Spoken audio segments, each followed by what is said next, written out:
ಇನ್ನು ಎಲ್ಲರೂ ಕೇಳ್ತಾ ಇದ್ದಿದ್ದು ಇದೇ ಪ್ರಶ್ನೆ. ಇಷ್ಟು ಸುಲಭವಾಗಿ ಲೇಔಟ್ ಎಲ್ಲ ಮಾಡಿ ಮಾರಾಟ ಮಾಡಿದ್ರಲ್ಲ ಸೈಟ್ಗಳನ್ನ ಅಂತ ಹೇಳ್ಕೊಂಡು 2 ಲಕ್ಷ ಅಧಿಕಾರಿಗಳೇನು ಮಣ್ಣು ತಿಂತಾ ಇದ್ರ ಆ ಟೈಮಲ್ಲಿ ಅಂತ.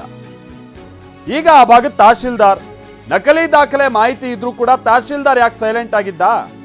ಹಣ ಪಡೆದು ಸರ್ಕಾರಿ ಜಾಗ ಸೇಲ್ ಮಾಡಿರೋದು, ಇದೇ ವಿಚಾರವಾಗಿ 2 ಬಂಧನ ಆಗಿದೆ. ಅಧಿಕಾರಿಗಳ ವಿರುದ್ಧ ಏನ್ ಕ್ರಮ?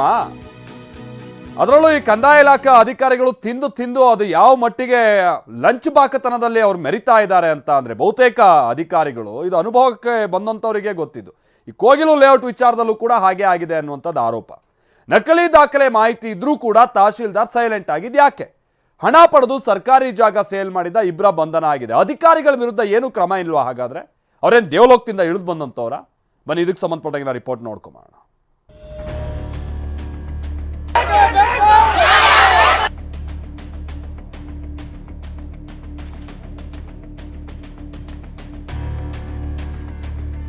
ಕೋಗಿಲು ಒತ್ತುವರಿ ತೆರವು ಕೇಸ್, ಸ್ಫೋಟಕ ಮಾಹಿತಿ ಬಹಿರಂಗ. ಸೆಕೆಂಡ್ ಹ್ಯಾಂಡ್ ಸೀಟ್ ತಗೊಳ್ಳೋದಕ್ಕೆ ವಿಜಯ್ ಅವ್ರಿಗೆ ಸ್ವಲ್ಪ ಕೊಟ್ಟಿದ್ದೆ ಅಂತ ನಾನು ಹೇಳಿದೆ. ನಕಲಿ ದಾಖಲೆ ಮಾಹಿತಿ ಇದ್ರೂ ತಹಶೀಲ್ದಾರ್ ಸೈಲೆಂಟ್ ಆಗಿದ್ಯಾಕೆ? ನಾವು ಫಕೀರ್ ಲೇಔಟ್ ಅವರು 40 ಜನ ಇದ್ದಾರೆ. ಒಂದು 3-4 ಜನ ಬಂದಿದ್ದಾರೆ. ಹಣ ಪಡೆದು ಸರ್ಕಾರಿ ಜಾಗ ಸೇಲ್, 2 ಬಂಧನ, ತನಿಖೆ.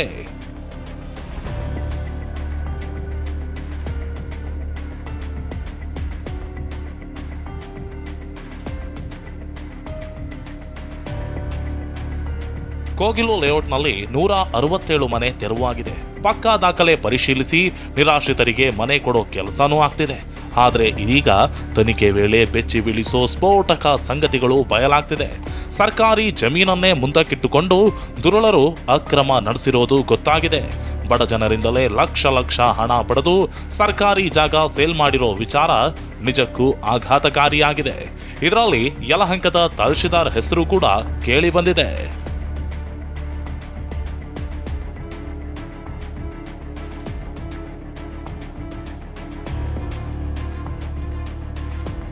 ಕೋಗಿಲು ಲೇಔಟ್ನಲ್ಲಿ ಮನೆ ಕಟ್ಟಿಕೊಳ್ಳೋಕೆ ಹಣ ಪಡೆದಿರೋ ವ್ಯಕ್ತಿಗಳಲ್ಲಿ ಕಾಂಗ್ರೆಸ್ ಮುಖಂಡನೋರ್ವ ಕೂಡ ಇದ್ದಾನೆ. ಅಕ್ರಮ ಎಸಗಿರೋ 4 ವಿರುದ್ಧ ಎಫ್ಐಆರ್ ದಾಖಲಾಗಿದೆ. A1 Vijay, A2 ವಾಸಿನ್, A3 ಮುನಿಯಂಜಿನಪ್ಪ, A4 robin ವಿರುದ್ಧ ಕೇಸ್ ಕೂಡ ದಾಖಲಾಗಿದೆ. 2ರನ್ನ ಬಂಧಿಸಿ ತನಿಖೆ ಮಾಡಲಾಗ್ತಿದೆ. ಹೆಚ್ಚಿನ ವಿಚಾರಣೆಗಾಗಿ 14 ದಿನಗಳ ಕಾಲ ಕಸ್ಟಡಿಗೆ ಪಡೆಯಲಾಗಿದೆ. ನಾಪತ್ತೆಯಾಗಿರೋ ಉಳಿದ 2 ಆರೋಪಿಗಳಿಗಾಗಿಯೂ ಹುಡುಕಾಟ ನಡೆಸಲಾಗ್ತಿದೆ.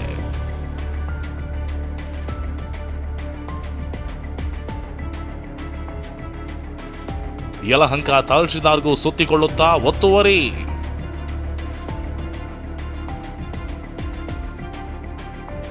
ಕೋಗಿಲು ಲೇಔಟ್ನಲ್ಲಿನ ಸರ್ಕಾರಿ ಜಮೀನು ಕಬಳಿಕೆ ಪ್ರಕರಣದ ತನಿಖೆ ಮತ್ತಷ್ಟು ಚುರುಕುಗೊಂಡಿದೆ. ಯಲಹಂಕದ ತಹಶೀಲ್ದಾರ್ ಹೆಸರು ಕೂಡ ಕೇಳಿ ಬರ್ತಿದೆ.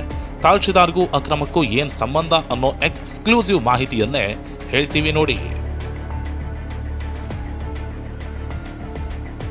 2022ರಿಂದ 2025 ಅವಧಿಯ ತಹಶೀಲ್ದಾರ್ಗಳನ್ನ ವಿಚಾರಣೆ ಮಾಡೋಕೆ ಸಿದ್ಧತೆ ನಡೆಸಲಾಗಿದೆ.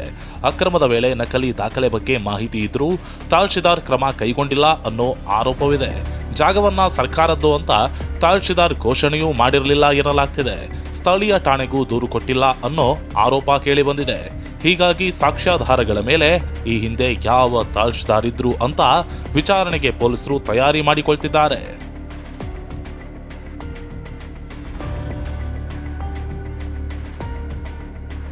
ಜಾಗ ಅತಿಕ್ರಮಣದ ವಿಚಾರದಲ್ಲಿ ನಿರಾಶ್ರಿತರನ್ನ ವಿಚಾರಣೆ.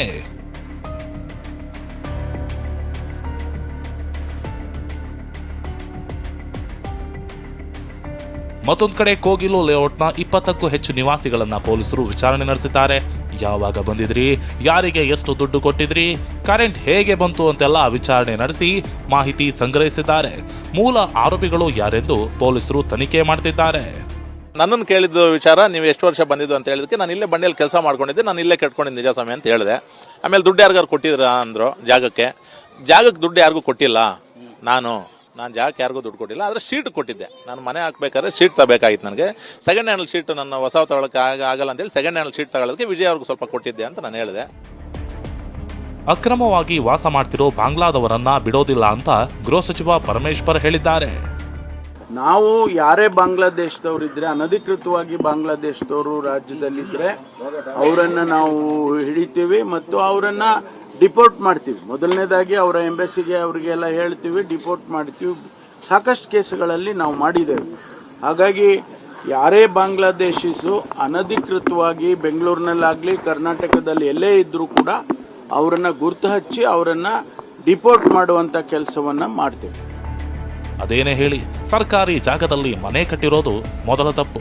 ಆದರೆ ಅದಕ್ಕೂ ಹಣ ಪಡೆದ ದುರುಳರು ಸರ್ಕಾರಿ ಜಾಗವನ್ನೇ ಸೇಲ್ ಮಾಡಿರೋದು ದೊಡ್ಡ ಅಕ್ರಮ ಆಗಿದೆ. ಈ ಅಕ್ರಮದ ಬಗ್ಗೆ ಕೂಡಲೇ ತನಿಖೆಯಾಗಿ ಆದಷ್ಟು ಬೇಗ ಸತ್ಯ ಹೊರಬರಬೇಕಿದೆ. Bureau report, TV9.